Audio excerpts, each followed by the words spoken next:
2020 সালে ডক্টর আসিফ নজরুলের দেয়া একটি ফেসবুক পোস্ট নতুন করে ভাইরাল হয়েছে, যেটি আবার নতুন করে স্মরণ করিয়ে দিলেন কথা সাহিত্যিক হুমায়ুন পত্নী মেহের আফরোজ শাওন। পোস্টটি শেয়ার করে এই অভিনেত্রী নির্মাতা লিখেছেন, এখন নিশ্চয়ই হবে, আশায় আছি।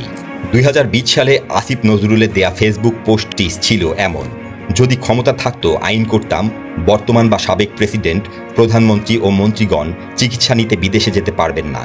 ক্ষমতা, চাকুরি বা ব্যবসা কোনোভাবেই তাদের সন্তানরা সরকারের সঙ্গে সংশ্লিষ্ট হতে পারবেন না। সপ্তাহে অন্তত একদিন তাদের গণপরিবহনে চড়তে হবে। রাস্তায় চলাচলে তারা অন্য একটি যানবাহনও থামিয়ে রাখতে পারবেন না। বিদেশ গমনের ক্ষেত্রে তারা অতি জরুরি ছাড়া কোনো সফরসঙ্গী নিতে পারবেন না। এ বিষয়ে সংসদকে জানাতে হবে। পোস্টে তিনি আরও লিখেছিলেন, জনগণের টাকায় কোনো কিছু উদ্বোধন বা জনগণকে সাহায্য করার ক্ষেত্রে তাদের নিজেদের নাম ব্যবহার সম্পূর্ণ নিষিদ্ধ হবে। তাদেরকে মহামান্য ও মাননীয় বলা নিষিদ্ধ হবে। তাদের ও তাদের পরিবারের দেশে বিদেশে সকল সম্পত্তি ও আয়ের বিবরণ জনগণকে জানাতে হবে। দুদকের একটি সম্পূর্ণ স্বাধীন ইউনিট শুধুমাত্র তাদের বিষয়ে নজর রাখবে। অন্যান্য ক্ষেত্রেও আরও বহু কিছু করতাম।